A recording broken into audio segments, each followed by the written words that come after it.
بسم اللہ الرحمن الرحیم۔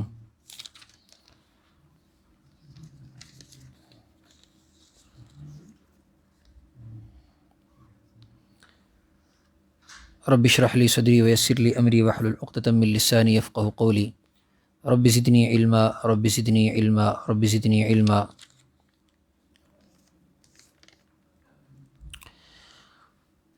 سورہ نساء کے مضمون سن رہے تھے آپ، جس میں اللہ تعالیٰ نے یہ فیصلہ سنایا کہ ایمان والوں کو اپنے مسائل میں فیصلہ اللہ اور اس کے رسول کے طریقے کے مطابق ہی لینا چاہیے، اسی میں ان کی کامیابی ہے۔ اور اگر کوئی اور راستہ انسان تلاش کرتا ہے تو اللہ تعالیٰ نے اس میں کوئی گارنٹی نہیں رکھی۔ اگر غیروں کے راستے پر جائے گا تو وہ پھر انہی کے راستے پر جائے گا، اور مسائل سلجھنے کے بجائے اور الجھتے جائیں گے۔ اور اللہ اور اس کے رسول کی اگر اطاعت کرے گا، اس کی فرما برداری کرے گا، تو دنیا میں بھی اس کے مسئلے حل ہوں گے اور آخرت میں تو ہوں گے ہی۔ تو اس کے لیے وعدہ فرمایا، وَمَن يُطِعِ اللَّهَ وَالرَّسُولَ فَأُولَٰئِكَ مَعَ الَّذِينَ أَنْعَمَ اللَّهُ عَلَيْهِم مِّنَ النَّبِيِّينَ وَالصِّدِّيقِينَ وَالشُّهَدَاءِ وَالصَّالِحِينَ وَحَسُنَ أُولَٰئِكَ رَفِيقًا، کہ دیکھو مرنا تو تم سب کو ہے۔ اس سے متعلق بھی آیت آئی، أَيْنَمَا تَكُونُوا يُدْرِككُمُ الْمَوْتُ، کہ جہاں بھی تم رہو گے موت تو تمہیں پکڑے گی۔ اس زندگی نے ختم تو ہونا ہے، لیکن تم اس بات پر غور کرو کہ یہ زندگی نافرمانی میں گزارو یا فرما برداری میں، یہ تو گزر جائے گی۔ تم یہ دیکھو کہ اس زندگی کی شام ہونے کے بعد جو نئی زندگی شروع ہوگی، وہاں تمہیں کس کا ساتھ ملے گا۔ یہاں اگر تم غیروں کا ساتھ چاہتے ہو، غیروں سے اپنے مسئلے حل کرواتے ہو، غیروں کی تہذیب پر چلتے ہو اور شریعت کے قوانین کو کچھ نہیں سمجھتے ہو، تو ٹھیک ہے، یہاں تو تمہیں غیروں کا ساتھ ملا ہے، لیکن کل قیامت کے دن تم کس کے ساتھ کھڑے ہوں گے؟ کیا تم وہاں بھی ان کے ساتھ کھڑے ہونا چاہتے ہو، یا پھر یہاں سے جو ساتھ بناؤ گے وہی ساتھ تمہارا وہاں بھی جائے گا؟ المرء مع من احب، سرکار دو عالم صلی اللہ علیہ وسلم نے فرمایا، انسان اسی کے ساتھ کھڑا ہوگا جس کے ساتھ اس کی قلبی محبت ہوگی، جس کے طریقے، جس کے کلچر، جس کی تہذیب کو وہ پسند کرتا ہوگا۔ لہٰذا اب اللہ اور اس کے رسول کے ساتھ محبت کرے، ایمان والوں کے ساتھ محبت کرے، سچوں کے ساتھ رہے، صالحین کے ساتھ رہے، تو فرمایا کل قیامت کے دن انہی لوگوں کے ساتھ کھڑا ہوگا۔ وَمَن يُطِعِ اللَّهَ، جو اللہ کی فرما برداری کرے گا، وَالرَّسُولَ، اور رسول کی فرما برداری کرے گا، فَأُولَٰئِكَ، تو یہ وہ لوگ ہیں، مَعَ الَّذِينَ، یہ ان لوگوں کے ساتھ ہوں گے، أَنْعَمَ اللَّهُ عَلَيْهِمْ، جن پر اللہ نے انعام کیا، مِنَ النَّبِيِّينَ، انبیاء میں سے، والصدیقین، صدیقین میں سے۔ صدیقین مطلب وہ سچے لوگ جنہوں نے زندگی سچ پر گزاری، جنہوں نے انصاف پر، عدل کے ساتھ زندگی گزاری، سچائی کا ساتھ دیا۔ والشہداء، اور شہداء کے ساتھ ہوں گے، والصالحین، اور نیک لوگوں کے ساتھ ہوں گے۔ اور جن کو ان کا ساتھ ملے گا، وحسن اولئک رفیقا، یہ کتنے بہترین ساتھی ہیں ساتھ کے اعتبار سے، کتنے بہترین ساتھی ہیں۔ اب انسان کے اپنے ہاتھ میں ہے، چاہے تو ان کا ساتھ اپنائے، چاہے تو ان کا ساتھ اپنائے جن کے ساتھ کل قیامت کے دن عذاب میں گرفتار ہوگا۔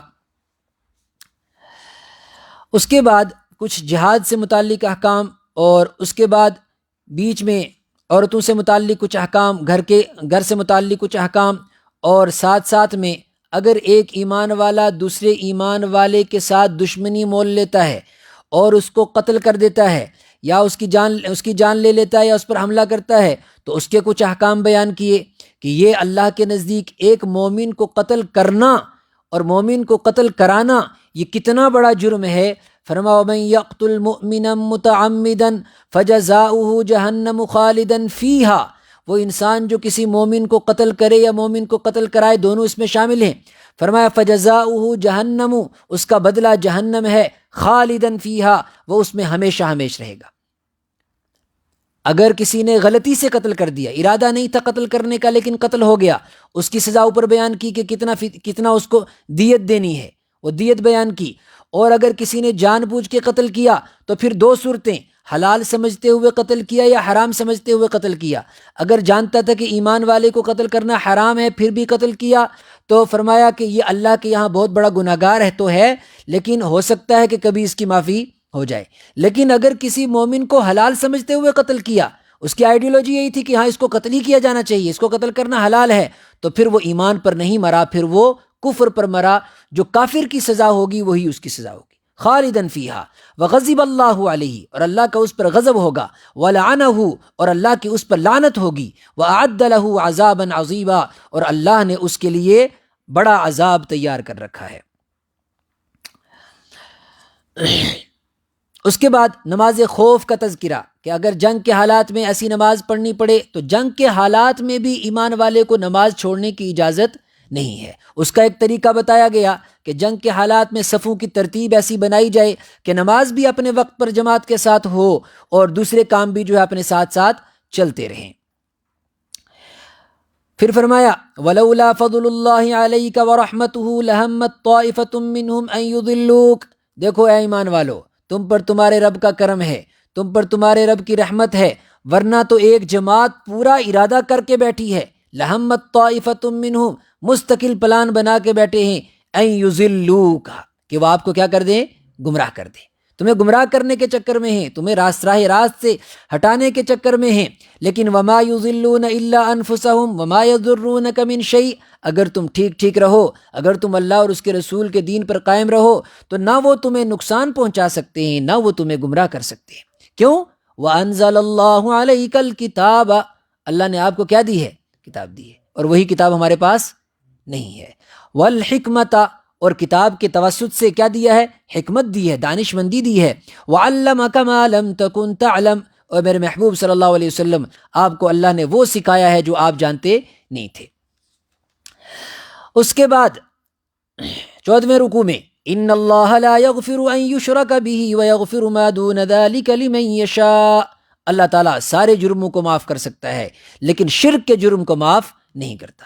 جو انسان شرک کرے گا اللہ اس کے اس جرم کو معاف نہیں کرے گا۔ فقط ضل ضلالا بعیدا، وہ تو دور کی گمراہی میں جا پڑا، اس لیے کہ شرک کے بعد اب کوئی نیکی اللہ کے یہاں قبول نہیں ہے۔ فرمائیے شیطان کا راستہ ہے، اور شیطان اپنے راستے پر اسی دن سے گامزن ہے جس دن اس نے اپنے رب سے وعدہ کیا تھا۔ فرمایا وہ ان یدعون من دونہ الا اناسا وان یدعون الا شیطانا مریدا، یہ مردود شیطان کا راستہ ہے شرک کا، اور جو اس مردود شیطان کے راستے پر چلے گا تو جس طریقے سے اللہ نے اس مردود شیطان پر لعنت کی، ان راستوں پر چلنے والا بھی ملعون ہوگا۔ لعنہ اللہ، اللہ کی اس پر لعنت ہے۔ وقالا، اور اس نے کہا تھا لأتخذن من عبادک نصیبا مفروضا، میں تیرے بندوں کو شرک میں مبتلا کروں گا، ولأضلنہم، میں ان کو گمراہ کروں گا، ولأمنینہم، میں ان کو بڑی بڑی امیدیں دلاؤں گا کہ بڑی زندگی تمہاری پڑی ہوئی ہے، ابھی تمہیں توبہ کرنے کی کیا ضرورت ہے۔ ولآمرنہم فلیبتکن آذان الانعام، اور میں ان کو حکم کروں گا کہ وہ جانوروں کے کان کاٹیں، اور میں ان کو حکم کروں گا کہ وہ اللہ کی تخلیق اور اللہ کی کائنات، اللہ کی تخلیق میں تبدیلی کریں، یعنی شرک کے مختلف راستے ان کو بتاؤں گا۔ اللہ نے فرمایا وَمَن يَتَّخِذِ الشَّيْطَانَ وَلِيًّا، جو انسان شیطان کو اپنا دوست بنائے گا، فقد خسر خسرانا مبینا، وہ کھلا نقصان اٹھائے گا۔ شیطان کو دوست بنانے والا کھلا نقصان اٹھائے گا۔ کیوں؟ یعیدہم، اس لیے کہ شیطان ان کے ساتھ وعدے کرتا ہے، وَيُمَنِّيهِمْ، اور ان کو امیدیں دلاتا ہے، بڑی زندگی ابھی پڑی ہے، ابھی مت توبہ کرو، جب بوڑھے ہو جاؤ گے، ریٹائر ہو جاؤ گے تب توبہ کرنا۔ فرمایا وَمَا يَعِدُهُمُ الشَّيْطَانُ إِلَّا غُرُورًا، شیطان تو ہمیشہ ان کے ساتھ کس کا معاملہ کرتا ہے؟ دھوکے کا معاملہ کرتا ہے۔ اور جو انسان شیطان کے بہکائے میں نہیں آئے گا، وَمَن يَعْمَلْ مِنَ الصَّالِحَاتِ مِن ذَكَرٍ أَوْ أُنثَىٰ، جو نیکیاں کریں گے مرد اور عورتیں، وَهُوَ مُؤْمِنٌ، شرط یہ ہے کہ ایمان قائم ہونا چاہیے، فَأُولَٰئِكَ يَدْخُلُونَ الْجَنَّةَ، تو یہ لوگ جنت میں داخل ہوں گے، وَلَا يُظْلَمُونَ نَقِيرًا، اور ان پر بالکل بھی ان پر ظلم نہیں کیا جائے گا۔ وَمَنْ أَحْسَنُ دِينًا مِّمَّنْ أَسْلَمَ وَجْهَهُ لِلَّهِ وَهُوَ مُحْسِنٌ وَاتَّبَعَ مِلَّةَ إِبْرَاهِيمَ حَنِيفًا وَاتَّخَذَ اللَّهُ إِبْرَاهِيمَ خَلِيلًا، فرمایا اس سے بہترین انسان کون ہوگا؟ ممن اسلم وجہہ للہ، جس نے اپنا پورا اپنے رب کے سپرد کر دیا، اپنا آپ اپنے رب کے سپرد کر دیا، اپنے رب کی مرضی کے مطابق چلتا ہے۔ اس کے بعد چونکہ پیچھے مضمون چل رہا تھا گھریلو معاملہ، عورتوں سے متعلق کہ کس طریقے سے ان کے ساتھ پیش آیا جائے، تو وہ طریقہ بتایا اس کا۔ وہ تو بتایا کہ عام حالات میں جب کوئی کھود کرید ہو جائے، جب رشتے میں دراڑیں پڑ جائیں تو اس کو حل کیسے کرنا ہے، لیکن عام حالات میں عام زندگی کیسے گزارنی ہے، اس کا بھی ایک طریقہ بتایا۔ فرمایا وَإِنِ امْرَأَةٌ خَافَتْ مِنْ بَالِهَا نُشُوزًا أَوْ إِعْرَاضًا فَلَا جُنَاحَ عَلَيْهِمَا أَنْ يُصْلِحَا بَيْنَهُمَا صُلْحًا وَالصُّلْحُ خَيْرٌ۔ جب کسی عورت کو اس کے شوہر کی طرف سے خطرہ ہو کہ وہ اس کے ساتھ بے رخی کر رہا ہے یا ان کی آپس میں بن نہیں رہی ہے، تو فرمایا بہتر یہ ہے کہ وہ صلح کا معاملہ کر لیں، وہ بغیر الجھے کے بغیر سلجھنے کا معاملہ کریں، صلح کا معاملہ کریں۔ وَالصُّلْحُ خَيْرٌ، اور دونوں میاں بیوی اس بات کو سامنے رکھیں کہ صلح کی بات ہو۔ اگر توڑ کی بات ہوگی تو وہ اور بڑھتی جائے گی، اگر صلح کی بات ہوگی تو وہ اور جڑیں گے۔ لہٰذا دونوں کو اصول بتایا۔ وَإِن تُحْسِنُوا وَتَتَّقُوا، اگر تم احسان کا معاملہ کرو، نرمی کا معاملہ کرو، وَتَتَّقُوا، اور اپنے رب کے ساتھ ڈر والا معاملہ کرو، فَإِنَّ اللَّهَ كَانَ بِمَا تَعْمَلُونَ خَبِيرًا، تو اللہ کو پتہ ہے کہ کس کی کیا نیت ہے، کون معاملے کو توڑنا چاہتا ہے اور کون معاملے کو سلجھانا چاہتا ہے۔ البتہ ایک اصول دیا مردوں کو ایک اصول دیا۔ اصول کیا؟ فرمایا دیکھو، اگر تم یہ چاہتے ہو کہ تمہاری بیویاں، تمہاری گھر کی عورتیں بالکل تمہاری مرضی کے مطابق 100% ہو جائیں تو یہ کبھی نہیں ہوگا۔ اگر تم ایسا کرو گے، یہ سوچو گے، تو اس کا مطلب یہ ہے کہ تم اپنا گھر توڑ دو گے۔ رسول پاک صلی اللہ علیہ وسلم نے حدیث میں فرمایا کہ اگر عورت کو ان خلقت من الضلع، یہ ٹیڑھی پسلی سے پیدا کی گئی ہے، اگر تم اس کو درست کرنے جاؤ گے، تکسرھا، تم اس کو توڑ دو گے۔ لہٰذا اور اگر تم اس کے ٹیڑھے پن کے ساتھ فائدہ اٹھاؤ گے تو تم لمبے عرصے تک اس کا فائدہ اٹھا سکتے ہو، اور عورت کا ٹوٹنا یہ ہے کہ وہ طلاقھا، کہ اس کی طلاق ہو جائے گی۔ تو فرمایا کہ یہ طریقہ مت اپناؤ، اس کی عیب کے ساتھ، اس کے نقص کے ساتھ، اس کے ایموشنز، جو اس کے جذبات ہیں، ان کو تسلیم کرتے ہوئے کچھ چیزوں کو درست کرنے کی کوشش کرو، اور مردوں کو کہا کہ کچھ چیزوں کو تم برداشت کرو۔ وَلَن تَسْتَطِيعُوا أَن تَعْدِلُوا بَيْنَ النِّسَاءِ وَلَوْ حَرَصْتُمْ فَلَا تَمِيلُوا كُلَّ الْمَيْلِ فَتَذَرُوهَا كَالْمُعَلَّقَةِ۔ فرمایا کہ عورتوں کے درمیان اگر تم یہ دیکھو کہ مکمل جو یہ ان لوگوں کے لیے حکم آیا کہ جن لوگوں کے یہاں 2 نکاح ہیں یا 2 سے زائد نکاح ہیں، فرمایا اگر تم مکمل انصاف کرو تو یہ تو تمہارے لیے ممکن نہیں ہے، لیکن بس تم یہ کہ اپنی نیت درست رکھو اور ایک دوسرے کے جو حقوق ہیں وہ برابر ان کو عطا کرو، تو یہ تمہارے لیے بہتر ہے۔ وَإِن تُصْلِحُوا، اگر تم اصلاح کا معاملہ کرو، وَتَتَّقُوا، اور تقوی کا معاملہ کرو، فَإِنَّ اللَّهَ كَانَ غَفُورًا رَحِيمًا۔ یہ اصول سمجھانے کے بعد کبھی زندگی ایسے سٹیج پر پہنچتی ہے کہ بات نہیں بنتی، دونوں کی بات نہیں بنتی۔ اب شوہر بھی چاہتا ہے کہ میری جان اس سے چھٹے اور بیوی بھی چاہتی ہے کہ میری جان اس سے چھٹے، تو فرمایا کہ اگر یہاں تک نوبت پہنچ گئی ہے تو شریعت نے اسی لیے طلاق رکھی ہے کہ اب کوئی انسان کسی کی وجہ سے زبردستی نہ جی سکے، زبردستی اپنے آپ کو رشتہ ازدواج میں نہ باندھ کے رکھے۔ اگر نئی بات بن رہی ہے تو پھر اس کے بعد کیا ہے؟ فرقت۔ لیکن فرقت کے وقت دونوں اپنے ذہن میں یہ نہ رکھیں کہ میرے جانے کے بعد بس یہ برباد ہی ہو جائے گا۔ لہٰذا فرقت کے بعد بھی اللہ نے زندگی رکھی ہے۔ کئی مرتبہ ایسا ہوتا ہے کہ جب سپریشن ہو جاتی ہے اس کے بعد عورت یہ سوچتی ہے بس اب تو میری زندگی ختم ہو گئی ہے، اور مرد یہ سوچتا ہے کہ میری زندگی اب ختم ہو گئی ہے، اب میرا سب کچھ برباد ہو گیا ہے۔ اسی لیے کئی مرتبہ ایسا ہوتا ہے کہ نکاح کی عمر ہونے کے باوجود، مسائل کا حل ہونے کے باوجود بھی مرد عورت گیو اپ کر دیتے ہیں اور زندگی کو اجیرن بنا دیتے ہیں، زندگی کو اپنے لیے مشکل کر دیتے ہیں، دوائی کھا کر کے ان کو سونا پڑتا ہے اور ڈپریشن کا شکار ہو جاتے ہیں۔ فرمانا وَإِن يَتَفَرَّقَا، اب اگر یہ دونوں جدا بھی ہو جائیں گے تو یغنی اللہ کلا من سعتہ، اللہ دونوں کے لیے نکاح کا بھی انتظام کرے گا، اللہ دونوں کے لیے رزق کا بھی انتظام کرے گا۔ مرد یہ نہ سوچے کہ میں نے اس کو چھوڑ دیا ہے تو آج کے بعد تو بس اس کی زندگی تباہ ہے، اس نیت سے جو کرے گا اللہ فرماتے اللہ اس کے لیے بھی اسباب پیدا کرے گا۔ اور عورت یہ نہ سوچے کہ اگر میں اس کو چھوڑ دوں گی تو اس کی زندگی تباہ ہے، فرمانا اللہ نے اس کے لیے بھی زندگی رکھی ہے تو اللہ تبارک و تعالیٰ اس کے لیے بھی وسعت پیدا کرے گا۔ وَكَانَ اللَّهُ وَاسِعًا حَكِيمًا، اللہ تعالیٰ تو ہے ہی وسعت دینے والا، کشادگی دینے والا، حکمت والا۔ یہ لفظ کیوں لایا یہاں پر کہ جب سیپریشن کے واقعات پیش آتے ہیں تو انسان ڈپریشن کا شکار نہ ہو جائے، بلکہ یہ غور کرے کہ شاید اللہ نے میرے لیے اسی میں بہتری رکھی تھی، اور جس چیز کو ہونا ہے اس کا ہونا ہی انسان کے لیے بہتر ہے۔ اگر سیپریشن نے ہونا تھا تو اس کا ہونا ہی بہتر تھا، نہ ہونا پھر اس کے لیے نقصان دہ تھا، اس لیے کہ جو اللہ چاہتے ہیں اس کو ہونا چاہیے اور جو اللہ نہیں چاہتے اس کو نہیں ہونا چاہیے۔ لہذا فرمایا حکیمہ، اللہ حکمت والا ہے، کب وہ کیسے حالات پیدا کرتا ہے وہ جانتا ہے۔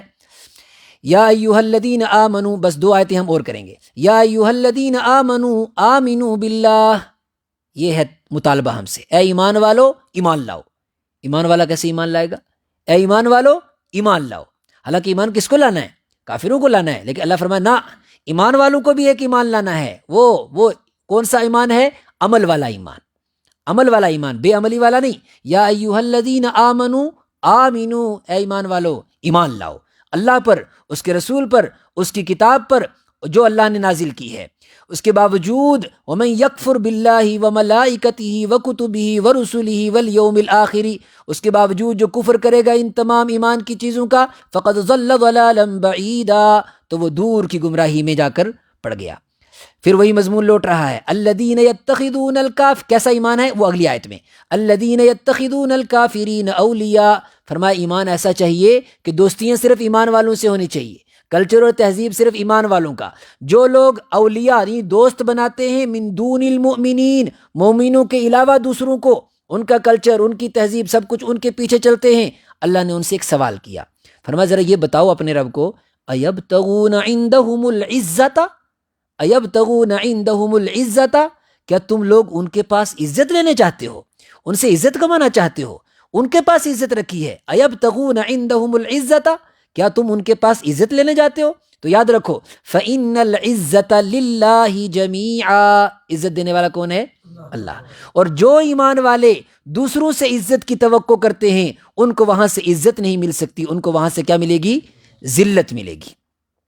اس پارے کی آخری آیت بڑی خوبصورت آیت، حضرت عمر رضی اللہ تعالیٰ عنہ اس آیت سے بڑی محبت کرتے تھے۔ ویسے تو ہر قرآن پاک کی ہر آیت خوبصورت ہے، لیکن اس آیت کے بارے میں فرماتے تھے ما یفعل اللہ بعذابکم ان شکرتم وآمنتم وکان اللہ شاکرا علیما۔